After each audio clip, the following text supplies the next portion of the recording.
Well, good afternoon, good evening, good morning, whatever. Uh, I'm recording this after, I guess, Selection Sunday or whatever. The bowl games have now been set, and I wanted to say a word or two about the upcoming bowl season, which usually, we get several weeks between the end of the regular season and the bowl season. But in the year of the COVID, the Wuhan Red Death, the beer flu, chopstick sick, whatever you want to call it, things are a little compressed and a little crazy. Now, I'm getting my information from, 247sports.com. They're saying that, what do we got? 33 bowl games this year, down quite a bit. Evidently, 12 bowl games have been canceled, including such luminary bowl games, such exciting contests like the Pinstripe Bowl, the Las Vegas Bowl, the Quick Lane Bowl, the Red Box Bowl. Ooh. Oh, I'm going to miss the Red Box Bowl. Oh, God.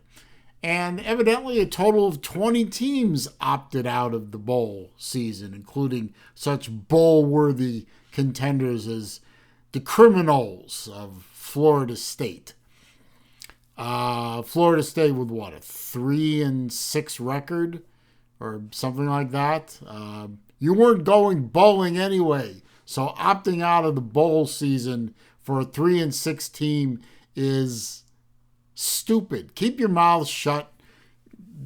Go play with your war paint set.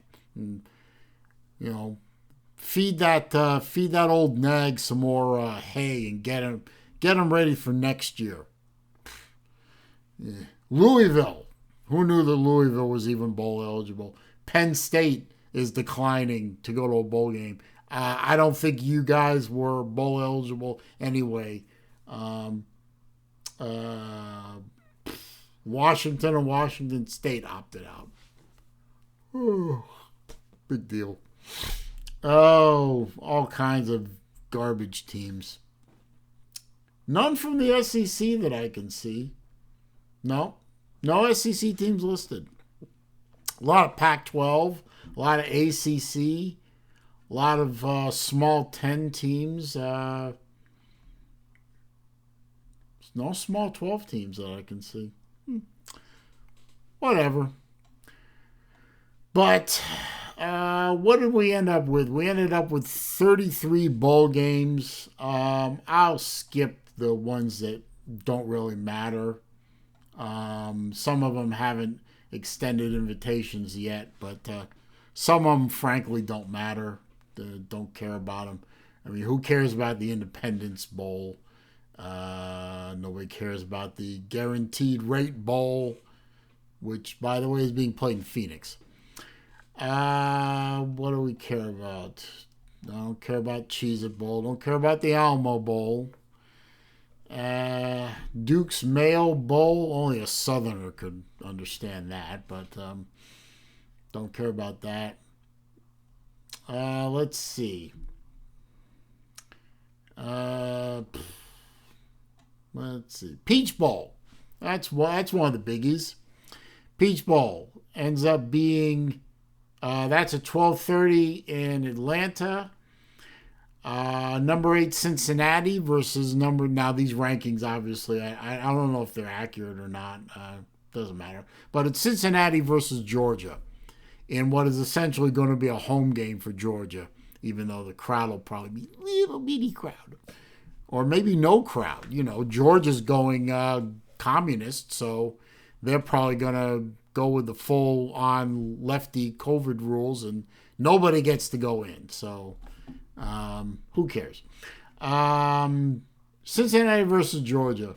That should be an interesting matchup.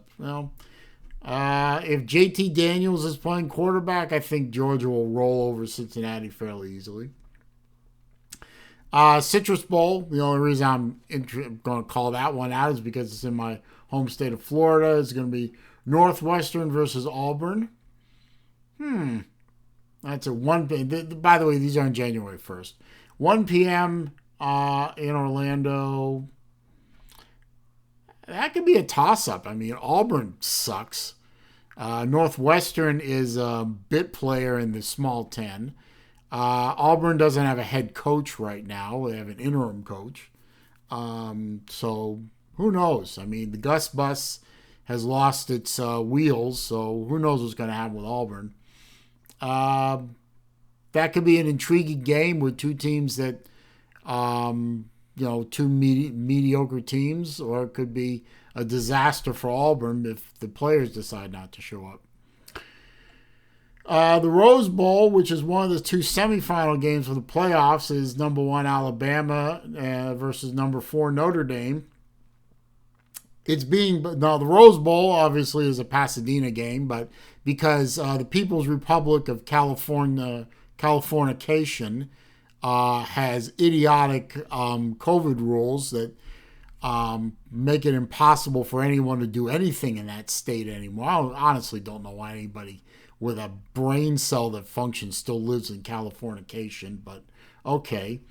They moved the game to Arlington, Texas. I don't think you can go roses in Texas, but hey, what do I know? 5 p.m. in Arlington, Alabama versus Notre Dame. Alabama's going to skull drag Notre Dame. If they got beat that badly by Clemson, Alabama's that much better than Clemson. Notre Dame has no chance in this game. And a little later on in the evening, about 8:45, they're calling it. It's Clemson versus Ohio State in the Sugar Bowl in Nolens. Clemson will win that game. Ohio State is suspect. I mean, they had a struggle win against Northwestern. I don't think their defense is particularly that good. I think Clemson's going to roll that game pretty easily. We're going to end up with number 1 Alabama versus number 2 Clemson again for the Natty. Let's see. January 2nd, Gator Bowl. The only reason I'm interested in that is against State of Florida game. They haven't picked one of the opponents yet. They picked NC State, but they got to pick an SEC team. So don't know about that one. Outback Bowl nearby me in Tampa. They haven't picked any teams for that yet. Fiesta Bowl, one of the big ones. Oregon versus Iowa State. I think that's an intriguing game. Quite honestly, I think that could be a really, really good game. Now, this was strange to me. I really thought that the Gators might actually end up in the Orange Bowl. But evidently the Orange Bowl committee would rather have Texas A&M from the SEC than Florida. And surprisingly, they didn't pick Miami to be in the Orange Bowl either. Looks like it's going to be North Carolina versus A&M. I suspect A&M will probably roll over North Carolina fairly easily. I mean, North Carolina, you just don't know who's going to show up. I mean, is it going to be the good North Carolina, or is it going to be the North Carolina that lost to Free Shoes University? I mean, who knows?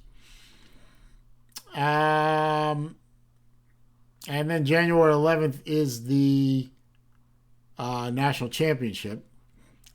I did skip over one bowl game, and that was up here on the 30th, the Cotton Bowl in Arlington, Texas. Evidently, they picked Florida versus Oklahoma. Now, Florida has already lost Kyle Pitts. He's already declared for the NFL draft. So he'll be playing on Sunday, and I'll never see him play again. That's another story. And they picked Florida to play Oklahoma in what is essentially almost a home game for Oklahoma, if they allow fans into the stands. Quite frankly, Florida has no chance. None. That's a fairly high-powered offense. And, of course, Florida continues to have no defense, as we saw in the recently played SEC championship game, where they managed somehow, I have no idea how. I didn't watch the game. I didn't want to be bothered with watching it. I knew the outcome was going to be what it was. I'm shocked that Florida kept it within one score, quite honestly. But Florida's defense never gave their offense the opportunity to tie the game. We got behind early, managed to get, and then it was a constant struggle to, from a 2-score game to a 1-score game, back to a 2-score game, back to a 1-score game, back and forth. The defense never gave the offense the opportunity to tie the game. I'm not saying that Alabama's defense was exposed, but, Alabama wasn't exactly playing lights-out defense the whole game. All it would have taken was a 1 or 2 stops by our defense, and we could have tied the game up. And then, God knows what could have happened. But we never got the chance because Florida's defense is bad. And as I have been saying constantly, the fish rots from the head down. The head of the defensive fish, if you will, is lard-ass Todd Grantham, and he stinks. He is awful. He has no business being a defensive coordinator in Division I football. He needs to be fired. He should have been fired. I'm recording this on Sunday, the 20th of December, the day after the SEC title game. He should have been fired this morning. I've been looking, praying, looking and praying for a headline, an alert on my phone, a crawl across the screen while I'm watching TV, something that says Todd Grantham has been dismissed as defensive coordinator for the University of Florida. And my prayers are not being answered. So it looks like we're stuck with Grantham for a while longer. And if he goes into the 2021 season as the defensive coordinator, I will say it now, without the 2020 season even been done yet, congratulations to the Georgia Bulldogs for winning the SEC Eastern Division in 2021, because we can't compete with a bad defense. We can't do it. We'll beat the other teams. We can't beat Georgia. The only reason we beat Georgia is because they decide to play idiot quarterback games. Because Kirby Smart ain't as smart as people think he is sometimes, and he can't spot a good quarterback when it's sitting right in front of him. But that's another story. That's been beaten to death by other people more dedicated to Georgia than me. But I'm convinced that's the only reason we were able to beat Georgia, was because they didn't play a decent quarterback. If they had played a decent quarterback, we would have lost, because our defense couldn't stop them, or barely stopped them. So we have no chance in the bowl game. We're going to finish this season 8-4. We're still the Eastern Conference, Eastern Division winners. I mean, that's something. Trask was cheated out of a Heisman Trophy by our defense. He played his guts out, evidently, on Saturday in the SEC championship game. It wasn't enough because the defense didn't give him any help.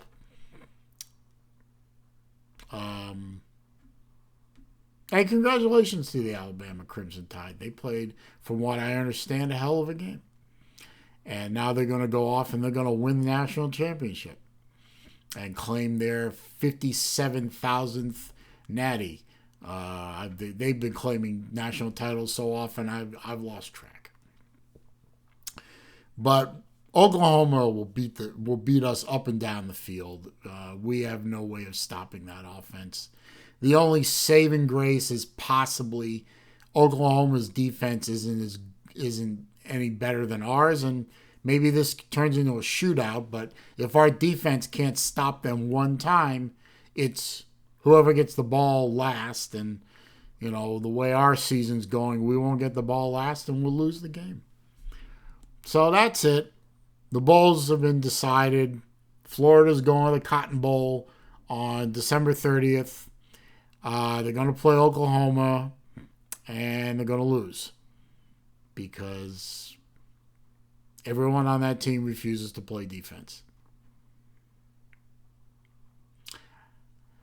I wish we had refused the invitation and just let the 2020 season die, but evidently our team is going to torture Gator Nation one more game, and then it will truly be over, and then we get on with the off season and hoping that Todd Grantham gets fired in the off season, which is what needs to happen. And the sooner Dan Mullen and the staff of the athletic department at the University of Florida realize it, the better off everyone's going to be. Anyway, stay safe, stay healthy, stay well. I'll see you again soon.